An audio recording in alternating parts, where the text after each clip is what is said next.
அண்ணே இப்பயாவது பேசுங்கண்ணே. உங்க ஆட்சியில திருவள்ளுவருக்கு காவி பூசிட்டாங்கண்ணே.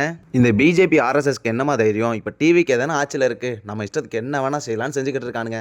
ஆர்எஸ்எஸ்லாம் நம்மளுக்கு எப்பரா இப்படி ஒரு சான்ஸ் கிடைக்கும், தமிழ்நாட்டுக்குள்ள பூர்லான்னு வெயிட் பண்ணிக்கிட்டு இருந்திருப்பான். விஜய் சிஎம் ஆயிட்டாரு, அதோட இவனுங்களுக்கு சான்ஸ் கிடைச்சிருச்சு. சார் சிஎம் சார், தயவு செஞ்சு எதிர்த்து கேள்வி கேளுங்க. இவ்வளவு பெரிய இஷ்யூ போய்கிட்டு இருக்கு, வாயே திறக்க மாட்டேன்னா என்ன அர்த்தம்? திருவள்ளுவர் சிலைக்கு வந்து காவி ஒரு சர்ச்சை ஏற்பட்டிருக்கு. அதை பற்றி இப்போ பேச வேணாம், அப்புறமா பேசலாம்.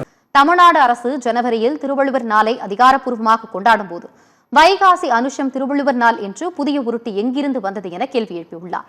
எப்போதுமே அமைதியாக இருப்பவர் முதலமைச்சராக உள்ள தைரியத்தில் ஆளுநர் மாளிகையில் திருவள்ளுவருக்கு மறுபடியும் காவி சாயம் அடிக்கப்பட்டுள்ளதாகவும், வள்ளுவரை அவமதிக்கும் பாசிஸ்டுகளுக்கும் அதை அனுமதிக்கும் சோபா மாடல் அரசுக்கும் கண்டனம் தெரிவிப்பதாகவும் கூறியுள்ளார். திமுக ஆட்சியில் இதுபோன்ற செயலை கடுமையாக கண்டித்து திருத்தியதாக குறிப்பிட்ட உதயநிதி அவர்கள் தற்போது மறுபடியும் தமிழர்களின் சுயமரியாதையை உரசி பார்ப்பதாக தெரிவித்துள்ளார்.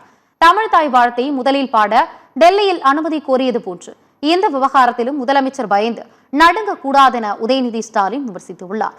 சட்டம் ஒழுங்கு விஷயத்தில் அமைதியாக இருக்கும் முதலமைச்சர் கொள்கை எதிரிகள் வள்ளுவருக்கு காவி சாயம் பூசும் அநியாயத்தை தட்டி கேட்க தயங்குவது ஏன் எனவும் வினப்பியுள்ளார். அரசியலும் பண்ண முடியாது, வச்சு நீ வந்து பொதுவானாலும் சொல்லிட்டு போயிருவாங்க. சரி போங்க, உங்க நீங்க சும்மா கூட இருந்துட்டு போங்க, என்ன வேணாலும் மட்டும் போங்கடா, என்ன ஏன்டா வம்புக்கு இழுக்கிறீங்க?